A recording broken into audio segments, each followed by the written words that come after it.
Hello friends, कैसे हो आप सब। उम्मीद करती हूँ कि आप सब लोग बहुत अच्छे होंगे। अन्नपूर्णा दिव्य चैनल में एक बार फिर से मैं दिव्या आप लोग का एक बार फिर से बहुत बहुत स्वागत करती हूँ। दोस्तों, अभी पिछले वीडियो में हम लोगों ने जाना था कि शनिदेव की दृष्टि इतनी क्रूर क्यों है, क्यों वे इतने विनाशकारी बन गए। आज के वीडियो में हम लोग जानेंगे कि जब राजा विक्रमादित्य पर शनि की 7.5 आई तो कैसे वे राजा से भिखारी बन गए। ये एक सच्ची घटना है। इस वीडियो को पूरा जरूर सुने, वीडियो को स्किप बिल्कुल ना करें कि कैसे शनिदेव के प्रकोप ने एक राजा को भिखारी बना दिया। तो चलिए ज़्यादा देर ना करते वीडियो को शुरू करते हैं। वीडियो को शुरू करने से पहले आपसे एक रिक्वेस्ट है कि यदि आप मेरे चैनल पर पहली बार आए हैं तो मेरे चैनल को सब्सक्राइब करना ना भूलें। यहाँ पे हिंदू धर्म से जुड़ी और रोचक कहानियाँ, मेरे ब्लॉग्स आपको सुनने को देखने को मिलते रहेंगे। तो चलिए वीडियो को शुरू करते हैं। यदि किसी के जीवन में कोई भी ग्रह अशांत हो जाए तो व्यक्ति के जीवन में कष्टों तथा परेशानियों का आना शुरू हो जाता है। प्रतिदिन कोई न कोई समस्या लगी ही रहती है। शनिदेव को न्यायप्रिय देवता कहा जाता है। यदि वे रुष्ट हो गए तो जीवन में परेशानियां बढ़ जाती हैं। शनिदेव को प्रसन्न करने के लिए 7 शनिवार की पूजा एवं व्रत करने से शनिदेव प्रसन्न हो जाते हैं। दोस्तों, आज हम आपको शनिवार व्रत कथा के बारे में बताने जा रहे हैं। आइए कथा का श्रवण करें। एक समय की बात है, सबसे बड़ा कौन है कि स्वर्गलोक में चर्चा चल रही थी। नवग्रह आपस में एक दूसरे से वाद विवाद हो गया कि हम सब में सबसे बड़ा कौन है। इस प्रश्न का उत्तर जानने के लिए सभी लोग देवराज इंद्र के पास गए। हे देवराज, आपको निर्णय करना होगा कि हम में सबसे बड़ा कौन है। इस प्रश्न को सुनकर देवराज इंद्र भी चिंतित हो गए तथा उलझन में पड़ गए कि किसे सबसे बड़ा तथा किसे सबसे छोटा कहा जाए। देवराज इंद्र ने सभी को पृथ्वी लोक में राजा विक्रमादित्य के पास जाने की सलाह दी कि उनके पास जाने से प्रश्न का उत्तर मिल जाएगा। विक्रमादित्य उज्जैनी नगर के राजा थे। राजा इंद्र के सुझाव पर सभी लोग पृथ्वी लोक पर विक्रमादित्य के पास गए। राजा विक्रमादित्य सभी देवताओं को देखकर आश्चर्यचकित हो गए तथा पृथ्वी लोक पर आने का प्रयोजन पूछा। जब देवताओं ने विक्रमादित्य को अपने प्रश्न को पूछा तो कुछ देर के लिए वे भी हैरान तथा परेशान हो उठे, क्योंकि सब देवता अपनी शक्तियों के कारण महान थे। किसी को भी बड़ा या छोटा कह देने से उनके क्रोध के प्रकोप से भयंकर हानि तथा कष्टों का सामना करना पड़ सकता है। परंतु फिर भी उन्होंने एक तरकीब सोची और सोना, चांदी, कांसा, तांबा, सीसा, रागा, जस्ता, अभ्रक, लोहे के 9 आसन बनवाए और उन्हें उसी क्रम में रख दिया। रखने के बाद राजा विक्रमादित्य ने सभी देवताओं से हाथ जोड़कर अपना अपना आसन ग्रहण करने का निवेदन किया। जो अंतिम सिंहासन पर बैठेगा वही छोटा होगा। लोहे का सिंहासन क्रम के अनुसार सबसे बाद में होने के कारण शनिदेव सबसे बाद में बैठे तथा वे सबसे छोटे कहलाए। शनिदेव ने सोचा, विक्रमादित्य ने यह सब कुछ जानबूझकर किया है। उन्होंने कुपित होकर विक्रमादित्य से कहा, तू मुझे नहीं जानता। राजा सूर्य एक राशि में 1 महीना, चंद्रमा 2.25 महीना 2 दिन, मंगल 1.5 महीना, बृहस्पति 13 महीना, बुध और शुक्र 1 महीना विचरण करते हैं, परंतु मैं 2.5 से 7.5 साल तक रहता हूँ। मैंने बड़ों बड़ों का विनाश किया है। 7.5 होने पर ही 14 वर्ष का वनवास श्री राम को हो गया था। रावण की 7.5 आने पर लंका को बंदरों की सेना से परास्त होना पड़ा। अब विक्रमादित्य तेरी बारी है, तुम सावधान हो जाओ। इतना कहकर शनिदेव कुपित होकर वहां से चले गए। सभी देवता खुशी खुशी वहां से चले गए। कुछ समय पश्चात राजा विक्रमादित्य की 7.5 आई। भगवान शनिदेव घोड़ों के सौदागर के रूप में आए। उनके पास बहुत बढ़िया घोड़े थे। विक्रमादित्य ने अपने अश्वपाल को अच्छे से अच्छा घोड़ा खरीदने की आज्ञा दी। अश्वपाल ने कई अच्छे घोड़े खरीदे तथा सबसे अच्छे घोड़े को राजा को सवारी के लिए दिया।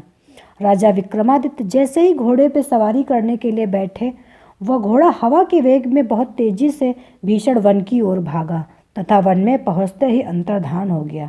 राजा अपने नगर को लौटने के लिए रास्ता नहीं मिल रहा था। वह जंगल में भटक गया। राजा को भूख प्यास लगाई। दूर दूर तक घूमने के बाद राजा को एक चरवाहा मिल गया। राजा ने उससे पानी पिलाने का आग्रह किया। चरवाहे ने राजा को पानी पिलाया। उसके बदले में विक्रमादित्य ने चरवाहे को अपनी अंगूठी दे दी तथा फिर रास्ता पूछकर वह जंगल से निकलकर पास के नगर जा पहुंचा। एक सेठ की दुकान पर बैठकर कुछ देर आराम किया तथा राजा ने बताया कि मैं उज्जैनी नगर का राजा विक्रमादित्य हूँ। राजा की दुकान में बैठने से उस दिन सेठ जी की बहुत बिक्री हुई। अन्य दिनों से अधिक बिक्री होने के कारण सेठ ने राजा को भाग्यशाली समझकर अपने घर भोजन के लिए ले गया। सेठ के घर में खूंटी पर एक हार लटका था। भोजन उपरांत सेठ राजा को छोड़कर कुछ देर के लिए बाहर चले गए। उसके जाते ही राजा के देखते देखते उस हार को खूंटी ने निगल लिया। राजा आश्चर्यचकित रह गया। जब सेठ वापस आए तो देखा खूंटी से हार गायब है। उस कमरे में राजा विक्रमादित्य के अलावा दूसरा और कोई न था। सेठ ने राजा को चोर समझकर अपने नौकरों से रस्सियों से बांधकर नगर के राजा के पास ले गया। विक्रमादित्य से जब राजा ने पूछा तो उसने कहा, मेरे देखते देखते खूंटी हार निगल गई। पर राजा ने क्रोधित होकर विक्रमादित्य को चोरी करने के अपराध में हाथ पांव काटने का आदेश दिया तथा उसके हाथ पांव काटकर उसे नगर की सड़क पर छोड़ दिया गया। कुछ दिन बाद एक तेली को उस पर दया आई तथा वह उसे उठाकर अपने घर ले आया तथा अपने कोल्हू पर बैठा दिया। राजा आवाज़ देकर बैलों को हाँकता। इस तरह तेली का बैल चलता रहा और राजा को भोजन पानी मिलता रहा।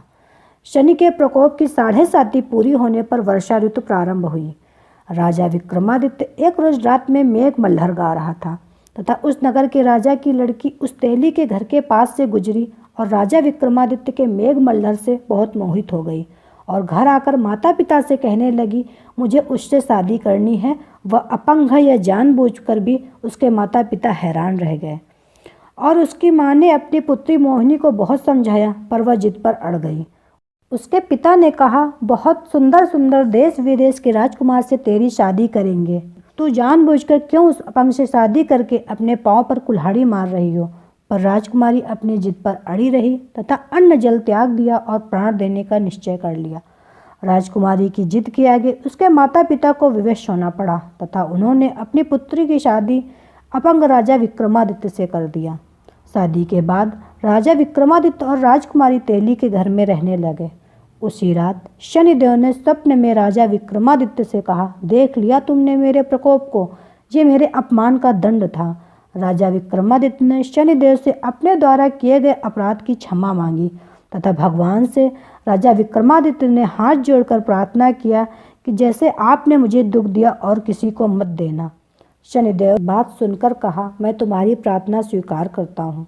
जो स्त्री पुरुष शनिवार के दिन मेरी पूजा तथा व्रत करेगा और मेरी कथा सुनेगा उस पर मेरी कृपा हमेशा बनी रहेगी। इतना कहकर भगवान शनिदेव अंतर्ध्यान हो गए तथा सुबह जब विक्रमादित्य की नींद खुली तो उसने अपने हाथ पैर देखे तथा खुश होकर राजकुमारी को पूरी बात बताई कि शनिदेव के प्रकोप से यह सब घटना मेरे साथ घटी। अब शनिदेव का प्रकोप समाप्त हुआ। राजा विक्रमादित्य और राजकुमारी की खुशी का ठिकाना न रहा और विक्रमादित्य ने राजकुमारी को बताया कि वह उज्जैनी नगर के राजा हैं। सेठ को जब पता चला तो वह तेली के घर पहुंचकर राजा विक्रमादित्य से क्षमा मांगी। राजा ने कहा, इसमें तुम्हारी कोई गलती न थी, यह तो शनिदेव का प्रकोप था और सेठ को राजा विक्रमादित्य ने क्षमा कर दिया। राजा विक्रमादित्य राजकुमारी के साथ उज्जैनी नगर पहुँचे। नगर निवासियों ने बड़े हर्ष के साथ राजा रानी का स्वागत किया। उसके बाद राजा विक्रमादित्य ने पूरे नगर में शनिदेव की महिमा बताई कि शनिदेव सब देवों में सर्वश्रेष्ठ हैं। सभी लोग शनिवार के दिन व्रत पूजन तथा व्रत कथा अवश्य सुने।